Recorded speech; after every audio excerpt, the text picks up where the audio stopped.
Hi, good afternoon. I'm Pamela Taylor, the Chief Communications and Marketing Officer at Share Our Strength, the organization behind the No Kid Hungry campaign.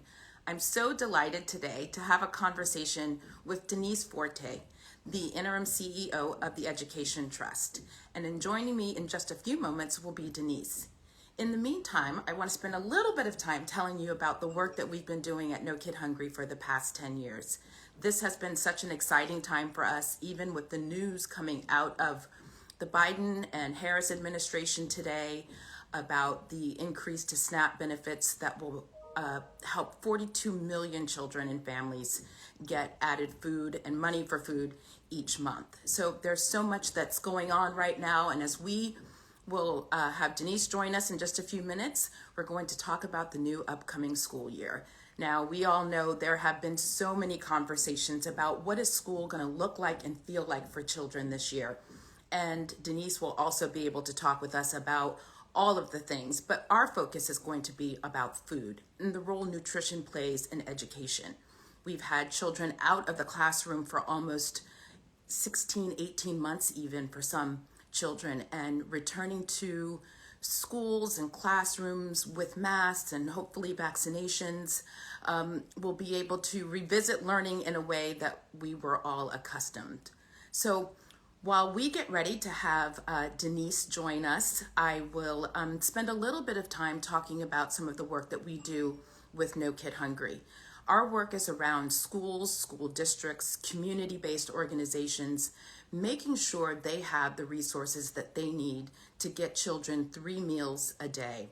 That could be anything from coolers to transportation, portable heaters, all kinds of things that is so helpful to schools and school districts to make sure during the day, after school, kids are getting the nutritious meals that they need.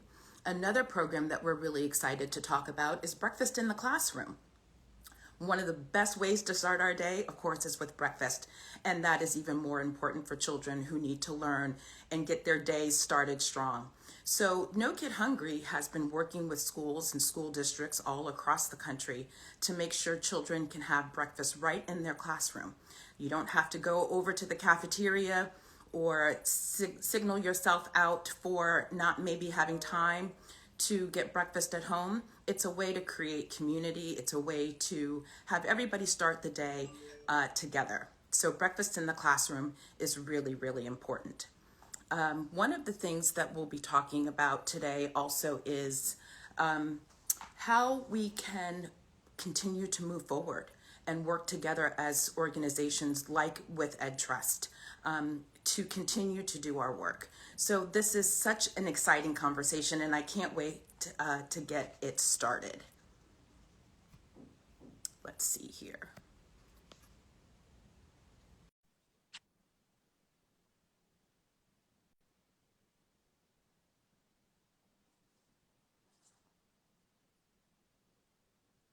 I see so many of you in the chat. Welcome, welcome. Thank you so much for joining us today.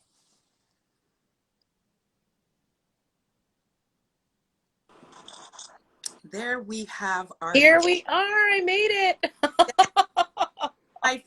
How are you today? I'm great. I'm sorry for the technical difficulties. Thank you for bearing with me. Oh, please, no worries at all.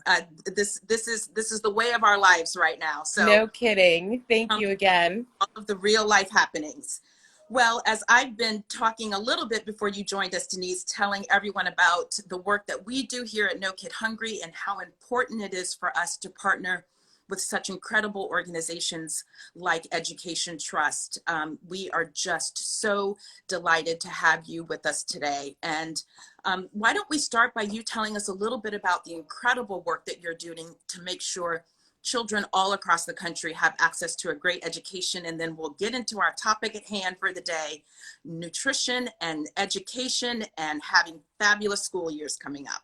Great. Thank you so much. And again, thanks so much for the wonderful partnership we have with you all. The Education Trust really, really appreciates what you guys elevate into this conversation about return to school, and the fact that, you know, when schools shut down, when they closed last year, this was the prominent issue that came to into the space. Our children no longer had access to nutritional meals. And as a, you know, we at the Education Trust work really hard to make sure the voices of students of color and students from low income families are lifted and part of the conversation about what educational equity is. And for many of them, they cannot achieve full equity uh, if they're not being fed, if they do not have access to nutritious meals. And we jumped on this issue really quick because understanding that the intersectionality, which is what I call it, of these Absolutely. of these issues of education, of food insecurity, of housing insecurity, really became so vivid. And we're just really pleased to be able to partner with you all and be a part of the conversation and hopefully bring to light where some of those connections are and how powerful the programs around school nutrition, child nutrition can be to bring equity to families. Absolutely. And let's spend a little bit of time talking about just the role that nutrition plays in school programming. You know, from the moment the doors of the school open each morning until even after school care, because oftentimes, particularly for children that are living with poverty, is these are their only meals for the day. Let's talk a little bit more about that role that you, especially as educators, understand nutrition plays. Yeah, and thank you. I am honored to work around educators. I'm not an educator myself, so I'm not gonna claim that wonderful mantle. But nutrition and education really go hand in hand. The research is out there that when children are fed healthy meals, they can arrive at school ready to learn, and all the brain development that goes with that, which is why the range of nutrition programs that are available to children so important. We're starting with in vitro, right? When a mom is pregnant, the WIC program, you have access to healthy meals, the child care and adult feeding program. So it is a full range of nutrition programs. And the role is just can't be overstated right now in terms of how critical they are to honestly making the day work for a lot of kids. Food insecurity still remains high. It was high before the pandemic started. It's still very present. And we just recognized early on how important schools were going to be in answering that call. Absolutely, 100%. And just moments before you joined me today, I was talking a little bit about the exciting news that we heard this morning coming out of the Biden-Harris administration around the increase for SNAP and the Supplemental Nutrition Assistance Program, and the impact that will have on about 42 million children. We see from the policy and advocacy side of our work, how important it is to have all of the public-private partnerships working together to make sure what you've just described around nutrition and education, we're coming at it from every single possible angle that we can. So looking ahead though, I was talking also a little bit how this year is going to feel somewhat similar, but off a whole lot different for Mhm. kids coming back to school and into the classroom.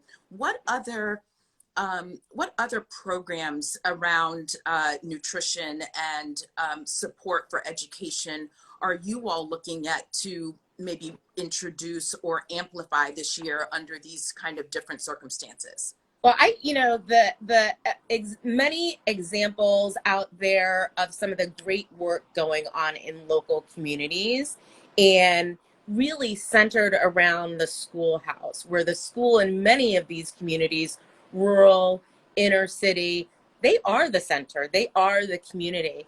And there's examples from Houston to Minnesota to Illinois of the different ways schools interacted with the community to make sure that children still had access to high quality meals. Everything from using school buses to take the meals out, or partnering, like you said, private public partnerships with the food banks in the community to make sure that it wasn't just during the school day, but it was also during the weekend.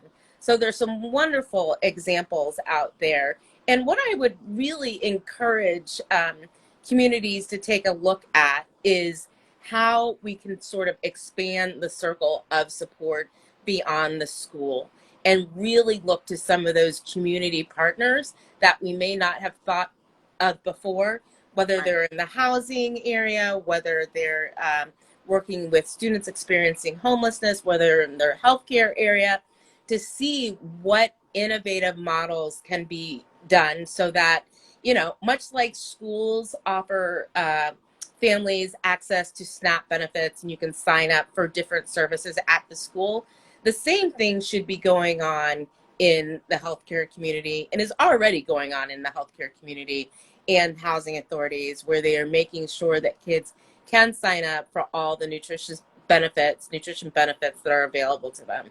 I think Absolutely. those are the things that are most exciting.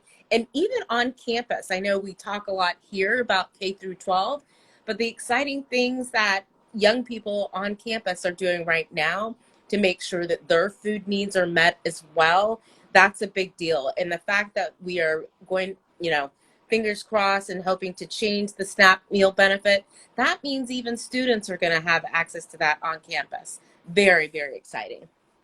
That's exactly right. And you and I could probably stay on here and talk all afternoon, but we'll start to close. But I do want to just, acknowledge over the past year what communities and schools and neighborhoods did to innovate on how do we make sure we aren't seeing children and families go without during this time of just unprecedented shutdowns.